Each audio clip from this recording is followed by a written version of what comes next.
Okay, children, going ahead with the extra sums of chapter 13. Sent you a sheet. Now, the first question is a hemispherical tank of radius 1.575 meters is full of water. It is connected with a pipe which empties at the rate of 7 liters per second. वो 7 लिखा हुआ है, वो 7 थोड़ा clear नहीं, but वो 7 लिखा हुआ है. How much time will it take to empty it completely? इस तरह का एक क्वेश्चन टेक्स्ट बुक का एग्जाम्पल भी था. ऑब्वियसली इसमें आप पहले वॉल्यूम निकालेंगे ऑफ द हेमिस्फेरिकल टैंक. उसका आपको उसने रेडियस दिया हुआ है, फॉर्मूला मालूम है आपको. जब आपका वॉल्यूम आएगा वो मीटर क्यूब में आएगा. उसको लीटर में कैसे कन्वर्ट करना है वो मैं ऑलरेडी आपको बता चुका हूँ. तो उसको मीटर क्यूब में निकालने के बाद उसको फर्स्ट स्टेप आप उसको लीटर में कन्वर्ट करेंगे. फिर जो भी आएगा, सपोज 70 लीटर आता है, तो फिर लास्ट स्टेप है it empties at the rate of 7 litres पर सेकेंड. तो अपॉन 7 करेंगे तो फिर आंसर जैसे आ जाएगा 10 सेकेंड्स. तो दिस आर 2 स्टेप्स. हम पहले स्टेप पे आप वॉल्यूम निकालेंगे और सेकंड स्टेप पे जो चीज उसने बोली है क्या रेट पे वो एम्प्टी होता है, यू विल डू दैट. ठीक है. Next question is radii of internal and external surfaces of a metallic spherical ball are this 3 cm and 5 cm respectively. It is melted and recast into a right circular cylinder of height 10 2/3. Find the diameter of the base of the cylinder. वैसे तो ये वही सम है कि एक solid को हम दूसरे में कन्वर्ट कर रहे हैं. फर्क ये है कि वो नॉर्मल नहीं है 4/3. उसका जब हम वॉल्यूम निकालते हैं स्फीयर का 4/3 पाई आर क्यूब पर, क्योंकि ये इंटरनल और एक्सटर्नल है तो वो कंसेंट्रिक सर्कल वाला हम लगाएंगे. R1 cube minus R2 cube. अच्छा, एक चीज मैंने नोटिस करी, इस स्टेप को ना कई बच्चे ऐसे लिखते हैं R1 minus R2 whole cube. नहीं, वो गलत है. ठीक है, ये इंडिविजुअल क्यूब है. ओके, वो वैसे मत लिखना. Okay, and this is equal to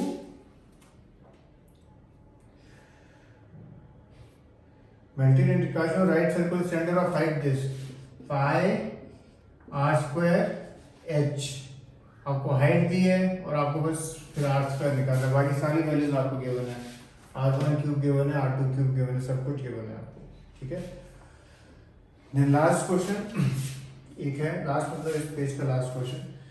radii of bases of 2 right circular cones of same height are R1 and R2. The cones are melted and recast into a solid sphere of radius r. Show the height of each cone to be h is equal to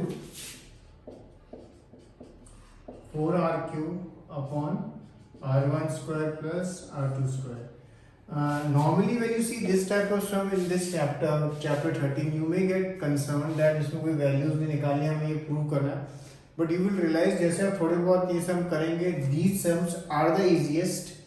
सबसे कम calculation इसमें है and literally ये 2 से 3 minute में हो जाते हैं. अगर आप जस्ट जो क्वेश्चन में लिखा है अगर आप बस वो फॉलो करना है आपको. जैसे क्या लिखा है उसने, radii of bases of 2 right circular cones of same height are R1 R2. Height दोनों की h लेनी है आपको और एक का रेडियस R1 है R2 और दोनों को मतलब कंबाइन करना है. जैसे volume of one cone plus volume of second cone is equal to is cast into solid sphere of radius r. ठीक है. Show that the height of each cone will be this. अब जब ये सब आप ऑटोमेटिकली करेंगे ना, 1-2 step में हो जाएगा. V1 में आप लिख देने का कोन का आपको वॉल्यूम मालूम क्या है, V2 में भी कोन का वॉल्यूम क्या है मालूम लिख देना, और फिर आप ऑब्वियसली h कॉमन निकाल सकते हो क्योंकि h दोनों का सेम है. ठीक है. एक बार एक सम करना हो जाएगा. It's a very small sum. It looks difficult but it is in actuality quite simple.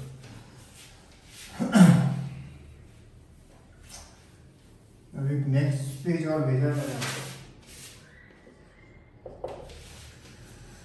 An iron pillar has some part in the form of a right circular cylinder and the remaining in the form of a right circular cone. थोड़ा part cylinder है और थोड़ा part कोन है. The radius of the base of each of cone and cylinder is 8. ये radius आपको उसमें दिया हुआ है 8 centimeter. The cylindrical part is 240 centimeter height. Cylindrical part की height आपको दिया उसने 240 centimeter. And the conical part is 36 centimeter high. इसकी height आपको दिया उसने 36 centimeter. Find the weight of the pillar if 1 cubic centimeter of iron weighs 7.8 grams. ये तो आपको मालूम ही चल गया होगा क्या करना है. Volume of this cylinder plus volume of cone, and इसमें वॉल्यूम ऑफ कोन में आपको स्लांट हाइट निकालने की जरूरत नहीं होती है, तो इसलिए L there is no need to find L. एंड जब वो आ जाएगा इनटू क्या करना 7.8. ठीक है, और ये ग्राम में आंसर आएगा. If you wish you can leave it in grams and if you wish you can convert it into KG. That's your wish. Next is the interior of a building is in the form of a right circular cylinder of diameter this and height this, surmounted by a cone.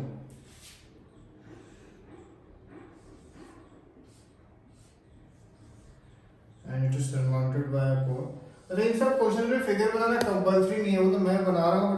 If you अगर आप कुछ अपने understanding के लिए चाहिए then it is better to make of course. But again it's कई बार बच्चे पूछते हैं कि should be is it compulsory, तो it is not compulsory, but बना तो अच्छा रहता.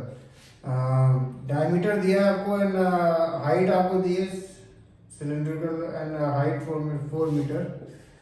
ये हाइट आपको 4 मीटर दी हुई है.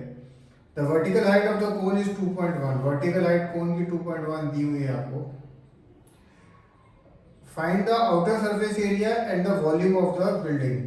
तो ये 2 स्टेप्स हमें. पहला है आउटर सरफेस एरिया, तो आपको मालूम है CSA of the cylinder plus CSA of the cone. Obviously जब आप CSA ऑफ द कोन निकालेंगे आपको L की जरूरत पड़ेगी, और इसमें आपको L निकालना पड़ेगा बिकॉज इसमें L गिवन नहीं है. एंड वॉल्यूम तो जैसे आपने फर्स्ट सम में किया था वही सेम स्टेप से करना है. ये जो सम्स है आपको लग रहा होगा हम इस तरह के सम्स बार बार क्यों कर रहे हैं, क्योंकि हम इसलिए कर रहे हैं सो दैट आपको you get used to solving. Once you get used to solving, then in the exam you will do all these sums very fast. That's the only reason we are doing them again. Question 3: a circus tent is cylindrical up to a height of 3 meter and conical above it. If the cylinder है and again उसके ऊपर एक cone है.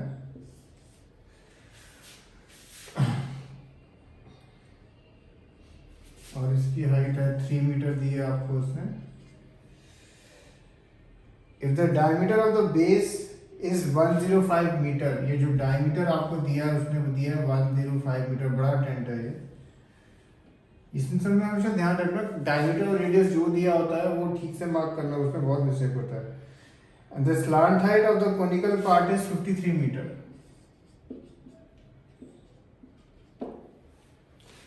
Find the total canvas required in making the tent. तो इसमें उसने हमें base के बारे में कुछ बात नहीं बोली है उसने, तो मतलब कि find the area of the base also. तो नॉर्मली हम टेंट में अनलेस मेंशन्ड हो हम कंसीडर नहीं करते हैं. तो आपको कोनिकल पार्ट के लिए पाई आर एल एंड इसमें बस आपको CSA ऑफ द सिलेंडर आपको लेना है, वो आपको मालूम है. एंड अगेन इस सब में आप उसने आपको एल ऑलरेडी आपको उसने निकाल के दे दिया है क्योंकि लिखा है the base is and slant head आपको दिया हुआ है. तो just to add it and finish the sum. Okay, so do these 3 sums first and these 3 and the remaining other 3 sums also. Cheers.